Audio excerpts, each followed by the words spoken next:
दोस्तों नमस्कार। आप देख रहे हैं समाचार विश्लेषण पर। मैं हूं रतिकांत सुमन। आपको आज मैं बताऊंगा कि किस प्रकार से बिहारियों और हिंदुओं पर कश्मीर में हमला हो रहा है और उसके लिए नीतीश कुमार ने आवाज उठाई है। तो यह अखबार है 19 तारीख का। इसमें हम देखते हैं कि क्या कहा गया। प्रभात खबर है, मुख्यमंत्री नीतीश कुमार ने जम्मू कश्मीर में बिहारी कामगारों पर लगातार हो रहे आतंकी हमलों की निंदा की है। उन्होंने कहा है कि कश्मीर में कुछ लोग लगातार गड़बड़ी कर रहे हैं। वे बाहर से काम करने के लिए आए लोगों को ही निशाना बना रहे हैं। यह गरीब गुरबा तबका है और इनके साथ इस तरह की घटना के खिलाफ सख्त एक्शन होना चाहिए। सीएम सोमवार को जनता के दरबार में मुख्यमंत्री कार्यक्रम के बाद पत्रकारों से बात कर रहे थे। मुख्यमंत्री ने कहा कि रविवार को बिहारियों पर हुए तीसरी बार हुए हमले के तुरंत बाद वहां के उपराज्यपाल मनोज सिन्हा से बातचीत करके पूरी स्थिति का जायजा लिया गया है और वहां रह रहे बिहारियों खासकर कामगारों की सुरक्षा की पुख्ता इंतजाम करने की मांग की गई है। बिहार के आला अधिकारी कश्मीर के आला अधिकारियों के लगातार संपर्क में बने हुए हैं और लगातार हालात पर नजर रखे जा रहे हैं। उन्होंने कहा कि पीड़ित परिवार के हर व्यक्ति के लिए संभव मदद बिहार सरकार करेगी। अब यहाँ पर है कि बिहार की श्रम शक्ति ने देश के सभी राज्यों को अपनी मेहनत से संवार रहे हैं। बिहारी न केवल वहां की अर्थव्यवस्था को सुधार रहे हैं बल्कि विकास के मार्ग पर आगे बढ़ने में भी सहयोग कर रहे हैं। अब यह है कि 3 जिलों का दर्द इसमें दिखाया गया है। 3 जिलों का दर्द। अररिया दक्षिण कश्मीर के कुलगाम जिले के लारा गाजीपोड़ा गांव में रानीगंज प्रखंड अररिया जिला के बौंसी पंचायत के दहटोला निवासी राजा ऋषिदेव और अररिया प्रखंड के खैरूगंज बना गांव निवासी जोगेंद्र ऋषिदेव की गोली मारकर हत्या कर दी गई। मिर्जापुर के चुनचुन ऋषिदेव घायल हैं। राजा ऋषिदेव की मौत से उनकी दादी अकेली हो गई है। भागलपुर जिले के जगदीशपुर प्रखंड के बादे शैदपुर गांव के वीरेंद्र पासवान की हत्या कर दी गई थी। लाल बाजार में गत 5 अक्टूबर को कर दी गई थी। अब उनकी पत्नी के सामने बेटियों की शादी और बच्चों की पढ़ाई के साथ लोगों के लिए कर्ज की चिंता है। वह कहती है कि 2 साल से पति का मुंह भी नहीं देखी थी और पति का लाश भी नहीं आ पाई।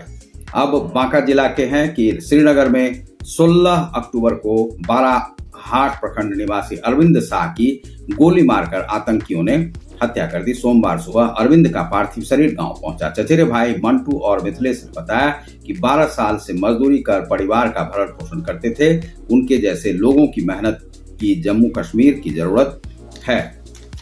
मेरे सामने 2 आतंकी ने अंधाधुंध, यह एक जो है घटना जो है ब्रह्म ऋषिदेव ने कहा है। हमारे सामने गोली चल रही थी। हम अन्य मजदूर के साथ 2 तल्ला मकान पर थे।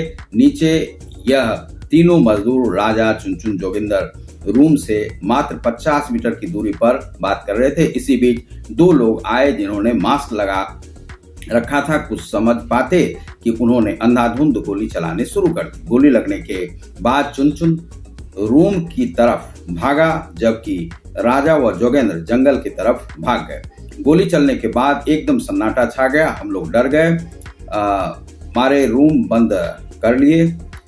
बाद में पता चला कि राजा व जोगेंद्र की मौत हो गई है। यह जो घटना है, 3 लोग उसमें मारे गए।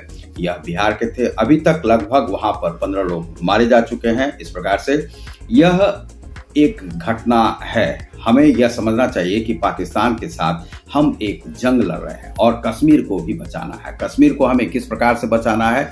तो कश्मीर में जब तक हिंदू और मुसलमानों का जो समानुपात एक जैसा नहीं होगा तब तक कश्मीर को बचाना असंभव है। तो वहां पर जो यहाँ पर जो एक गणतंत्र, भारत के गणतंत्र से मिलाया गया है, वहां पर 370 को खत्म किया गया है। उसे खत्म करने के बाद वहां की स्थिति को बदलना बहुत ही जरूरी है। वहां पर गोलीकांड यह नहीं है कि यह नया है कि अभी ही हो रहा है। वह गोलीकांड वहां पर होते रहा है और क्यों हो रहा है, नहीं हो रहा, जब तक वहां पर सामाजिक परिदृश्य को नहीं बदला जाएगा तब तक वहां पर यह होता रहेगा। हम सुरक्षा पूरी तरह से सरकार की तरफ से दी जा रही है, लेकिन उसे पूरी तरह से हम उसमें सफल नहीं हो पा रहे हैं कि पूरे लोगों को उसमें बचाया जा सके। यह कुछ दिनों तक इस प्रकार की घटनाएं घट सकती है, लेकिन हम कायराना हरकत करके वहां से भागकर ऐसा नहीं कर सकते हैं कि कश्मीर को छोड़ दें। कश्मीर को छोड़ने की बात नहीं है, वहां पर लोगों को बसाने की बात है और इस प्रकार से बिहार वासी ही वहां पर जाके बस सकते हैं और हरियाणा के कुछ लोग और कुछ सीआरपीएफ के कुछ जवान और जो रिटायर्ड कर रहे हैं उनके साथ गन और आर्म्स दे करके उन्हें भेजना वहां पर आवश्यक है, क्योंकि वहां पर एक लड़ाई अवश्य ही लड़ी जानी होगी और वह उस कश्मीर को बचाने के लिए करना होगा और हमें पीओके को भी लेना ही होगा। यह जो है एक जो युद्ध जैसी स्थिति आज से ही नहीं है, लगभग 25-30 वर्षों से हम कश्मीर के लिए युद्ध लड़ रहे हैं। आज तो कश्मीर हमारे पास है, लेकिन कश्मीर हमारे हाथ से जा चुका था। इस कश्मीर को बचाना है तो वहां पर इस प्रकार की हत्याएं, अभी यदि युद्ध जब हम लड़ ही रहे हैं तो हम देख रहे होंगे कि वहां पर सैनिक भी मारे जा रहे हैं, आम लोग भी मारे जा रहे हैं। यह युद्ध की स्थिति है, चूंकि हम कश्मीर वहां पर लेना चाह रहे हैं। कुछ लोग सोच रहे हैं विपक्षी दल की वे कश्मीर को हम छोड़ दें, क्यों ऐसा कर रहे हैं, कुछ समाचार चैनल ऐसा कर रहे हैं। लेकिन क्या है कि जहां पर गोलियां चलती हैं वहां पर इसी प्रकार से लोग मारे जाते हैं और हमें अपने देश को बचाना है। देश को चारों तरफ से घेर लिया गया है। इसमें जो है कश्मीर है, आपको जो है अफगानिस्तान है, पाकिस्तान है और कुछ इस्लामिक मुल्क हैं जो कि भारत में गड़बड़ी फैलाना चाहते हैं, कश्मीर में गड़बड़ी फैलाना चाहते हैं। कश्मीर के कुछ लोग हैं जो कि बाहर में भी हिंदुओं को गड़बड़ाने का प्रयास कर रहे हैं। वह तालिबान जैसे शासन को यहाँ पर कश्मीर में लाना चाह रहे हैं या भारत को इसी प्रकार से बनाना चाह रहे हैं, लेकिन यह भारत की सरकार जो है यह नहीं होने देगी। वहां पर जो बाहरी लोगों को मारा गया है उसके लिए एनआईए की टीम वहां पर जा रही है, अब जांच करेगी और चुन चुन कर उन लोगों को जरूर ही मार देना चाहिए जो कि इन लोगों को मारने में अब हिंदुस्तान से कश्मीर को छीनने का प्रयास कर रहे हैं। उन लोगों को जरूर ही मारने का प्रयास करना चाहिए। जब तक उनका एलिमिनेशन नहीं होगा तब तक हम कश्मीर को नहीं बचा पाएंगे। वहां पर कुछ लोग हैं जो कि टारगेटेड किलिंग कर रहे हैं, इसलिए कर रहे हैं कि जो बाहर से जो लोग बसने के लिए जा रहे हैं उन लोगों को यह डर हो रहा है कि जिस प्रकार से दिल्ली में बिहारी गए, वहां पर रह गए, कश्मीर में अब तो उन लोगों को डरा धमका करके वहां से, यह पहले से भी पंजाब में भी हो रहा था, यह कश्मीर में भी हो रहा है। जिस प्रकार से पंजाब में एलिमिनेशन किया गया उसी तरह से अब कश्मीर में किया जाएगा। कश्मीर में इस प्रकार से विशेष आतंकवादियों को जो टारगेटेड करके और वहां के सोसाइटी को सुधारना बहुत ही आवश्यक है, क्योंकि सोसाइटी में जो आतंक का जो साया जो मंडरा रहा है, घर घर में जो आतंकवादी पल रहे हैं उनका एलिमिनेशन बहुत जरूरी है। वे यदि निकाल लिए जाते हैं, उनका एक डाटाबेस तैयार किया जाए कि किसके घर में किस प्रकार के लोग हैं और उनका मेंटल हेल्थ देखना बहुत ही आवश्यक है।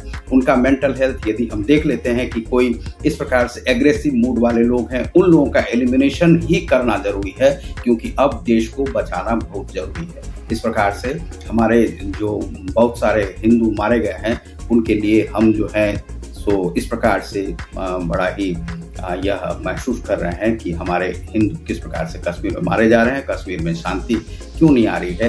तो कश्मीर में शांति हम अभी नहीं ला सकते हैं, क्योंकि वहां पर युद्ध का माहौल आज ही से नहीं है, 25 और 30 वर्षों से वहां पर चल रहा है। तो आप देख रहे हैं समाचार विश्लेषण को। बहुत बहुत धन्यवाद। नमस्कार।